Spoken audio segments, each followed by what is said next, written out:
इनामी आणि वतन जमिनी. महाराष्ट्रातल्या अनेकांसाठी हा खरंच एक जिव्हाळ्याचा आणि थोडासा काय म्हणू गोंधळात टाकणारा विषय असतो, नाही का? अगदी बरोबर. आणि गोंधळ होणं अगदी स्वाभाविक आहे. हो ना. विशेषतः या जमिनी विकायच्या कशा, खरेदी करायच्या कशा, म्हणजे हे नियम काय आहेत नेमके? तर आजच्या आपल्या चर्चेत आपण ह्याच नियमांचा आणि त्याच्या कायदेशीर प्रक्रिया काय आहेत याचाच आढावा घेऊया. आपल्याकडे काही माहिती आहे, तपशील आहेत, त्यातून हे सोप्या भाषेत समजून घेऊया. नक्कीच. आणि हे समजून घेताना मला वाटतं याचा जो ऐतिहासिक संदर्भ आहे तो महत्वाचा आहे. बरोबर. म्हणजे पूर्वी कसं विशिष्ट सेवांसाठी या जमिनी दिल्या जायच्या इनाम म्हणून. हो. मग त्या लष्करी सेवा असोत किंवा इतर सामाजिक सेवा. त्यामुळे काय झालं की सुरुवातीला यांच्या हस्तांतरणावर निर्बंध होते. अच्छा. पण काय बदलला आणि मग कायदेही बदलले. विशेषतः तुम्ही म्हणालात तसं 2002 साली महाराष्ट्र शासनाने एक महत्वाची सुधारणा केली.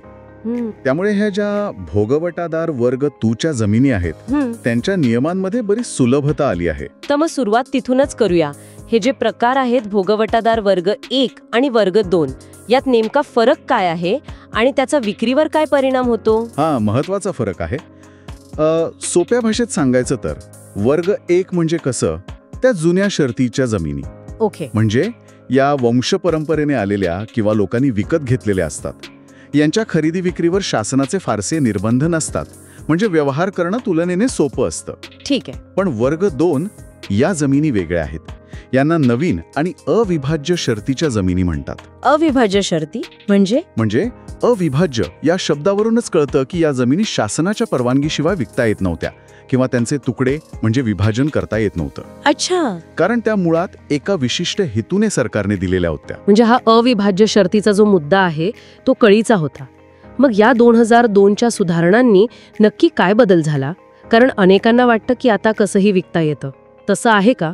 नाही, सरसकट नाही विकता येत, पण मोठा बदल नक्की झाला आहे. आणि सगळ्यात महत्वाचा बदल जो अनेकांना दिलासा देणारा आहे तो म्हणजे काय? जर वर्ग 2ची जमीन फक्त आणि फक्त शेतीच्याच कारणासाठी विकायची असेल किंवा हस्तांतरित करायची असेल. फक्त शेतीसाठी? हो, फक्त शेतीसाठी. तर आता त्यासाठी कोणत्याही सरकारी अधिकाऱ्याच्या किंवा कलेक्टरच्या पूर्व परवानगीची गरज नाहीये. अरे वा, ही तर खरंच खूप मोठी सुधारणा म्हणायला हवी. हो, हा मोठा बदल आहे. मग यात काही अट वगैरे आहे का, की काही गोष्टी लक्षात ठेवायला हव्यात? हो, एक महत्वाची गोष्ट आहे जी लक्षात ठेवलीच पाहिजे. जरी शेतीच्या वापरासाठी विक्रीला परवानगी लागत नसली तरी विक्रीनंतर सुद्धा त्या जमिनीच्या 7/12 उतार्यावरचा जो भोगवटादार वर्ग 2 किंवा नवीन आणि अविभाज्य शर्ती असा शेरा असतो तो तसाच राहतो. अच्छा, म्हणजे तो शेरा जात नाही? नाही, तो कायम राहतो. म्हणजे जमीन वर्ग 2चीच राहते जरी तिची विक्री झाली असली तरी. ओके. म्हणजे शेतीसाठी विक्री सोपी झाली पण जमिनीचा मूळ दर्जा तो वर्ग 2 तो बदलत नाही. बरं. पण मग जर ती जमीन बिगर शेती कामासाठी वापरायची असेल तर, किंवा ती कायमची वर्ग 1 मध्ये रूपांतरित करायची असेल, मग काय प्रक्रिया आहे? ते सहज होतं की त्यासाठी काही किंमत मोजावी लागते?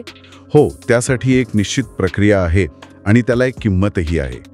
म्हणजे जर एखाद्याला आपली वर्ग 2ची जमीन कायमस्वरूपी वर्ग 1 मध्ये बदलायची असेल तर त्या जमिनीचं जे चालू बाजार मूल्य असेल, ओके, आणि हे बाजार मूल्य ठरवताना तिचा अकृषिक वापर गृहीत धरला जातो, ओके, तर त्या बाजार मूल्याच्या 50% इतकी रक्कम नजराणा म्हणून सरकारकडे म्हणजे शासकीय तिजोरीत जमा करावी लागते. बापरे, 50%? हो, 50%.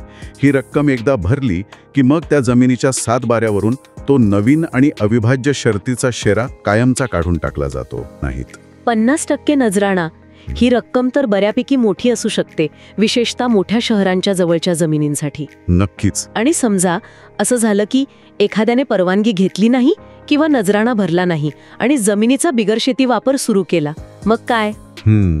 हा पण एक महत्वाचा मुद्दा आहे. कारण असं अनेकदा होतं. तर कायद्यात त्यासाठी पण तरतूद आहे का? हो, 2 शक्यता आहेत. एक म्हणजे जर वर्ग 2 जमिनीचा बिगर शेती वापर रीतसर परवानगी घेऊन म्हणजे सक्षम अधिकाऱ्याची परवानगी घेऊन आणि त्यासाठी जी काही वेगळी रक्कम असेल ती भरून केला असेल तर ती जमीन आपोआप वर्ग 1 मध्ये रूपांतरित झाली असं मानलं जातं. तिथे वेगळा नजराणा लागत नाही नंतर. ठीक आहे. पण दुसरी शक्यता जी जास्त वेळा घडते ती म्हणजे परवानगी न घेता किंवा नजराणा न भरता जर अकृषिक वापर सुरू केला असेल हो. तर तो वापर नियमित करता येतो, म्हणजे तो कायदेशीर करता येतो. कसा? त्यासाठी त्या जमिनीच्या चालू बाजारभावाच्या 50% नजराणा रक्कम हां. आणि त्यावर दंड म्हणून अजून 50% रक्कम, म्हणजे एकूण 100%. अगदी बरोबर. म्हणजे बाजारभावा इतकीच रक्कम शासकीय तिजोरीत भरावी लागते. हे केल्यावर तो अनधिकृत वापर नियमित होतो आणि जमीन वर्ग 1 मध्ये रूपांतरित होते. म्हणजे नियम आता बरेच स्पष्ट आहेत, पण हा जो आर्थिक भार आहे तो दुर्लक्षून चालणार नाही. बरं, ही सगळी प्रक्रिया करताना सामान्य नागरिकांनी काय काय गोष्टी लक्षात ठेवाव्यात? कोणती कागदपत्र महत्त्वाची ठरतात? सगळ्यात पहिली आणि महत्त्वाची गोष्ट म्हणजे आपल्या जमिनीचा अद्ययावत 712 उतारा नीट तपासावा. हो, तो तर हवाच. त्यावर मालकी हक्क कोणाचा आहे आणि महत्त्वाचं म्हणजे भोगवटादार वर्ग कोणता आहे, वर्ग 1 की वर्ग 2 हे स्पष्ट लिहिलेलं असतं. बरोबर. जर जमीन वर्ग 2 ची असेल आणि ती वर्ग 1 मध्ये रूपांतरित करायची इच्छा असेल तर मग पुढची पायरी म्हणजे नजराणा रक्कम किती भरावी लागेल हे शोधणं. ते कुठे कळेल? त्याची अचूक माहिती स्थानिक तहसील कार्यालय किंवा संबंधित भूमी अभिलेख कार्यालयात मिळते. जमिनीच्या चालू बाजार भावावर आधारित ही रक्कम ठरते. ओके. तिथेच तुम्हाला लागणारे अर्ज किंवा इतर आवश्यक कागदपत्रांची यादी पण मिळेल. मग ती निश्चित झालेली रक्कम शासकीय कोषागारात म्हणजे ट्रेझरीमध्ये योग्य लेखाशीर्षाखाली चलनाद्वारे जमा करायची असते. आणि त्याची पावती? ती पावती म्हणजे चलनाची मूळ प्रत खूप महत्वाची आहे. ती आणि इतर कागदपत्र तहसील कार्यालयात जमा केल्यावर मग पुढची प्रक्रिया सुरू होते.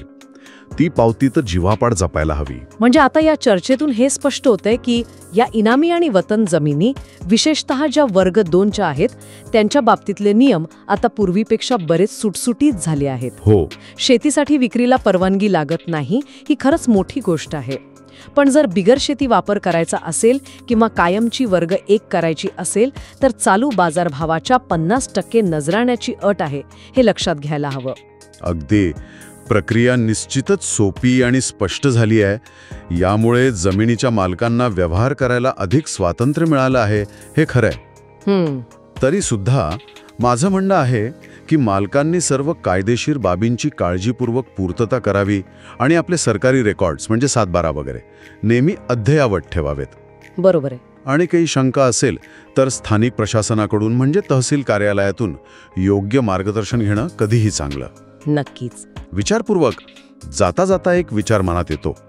या सुधारणांनी प्रक्रिया जरी सोपी केली असली तरी ही जी अट आहे चालू बाजारभावाच्या तब्बल 50% नजराणा भरण्याची, ती या जमिनींच्या ऐतिहासिक पार्श्वभूमीशी म्हणजे त्या ज्या मूळ उद्देशाने दिल्या गेल्या होत्या त्याच्याशी कितपत सुसंगत आहे की हा फक्त शासनाचा महसूल वाढवण्याचा एक व्यावहारिक मार्ग आहे, यावर खरंच विचार करायला हवा.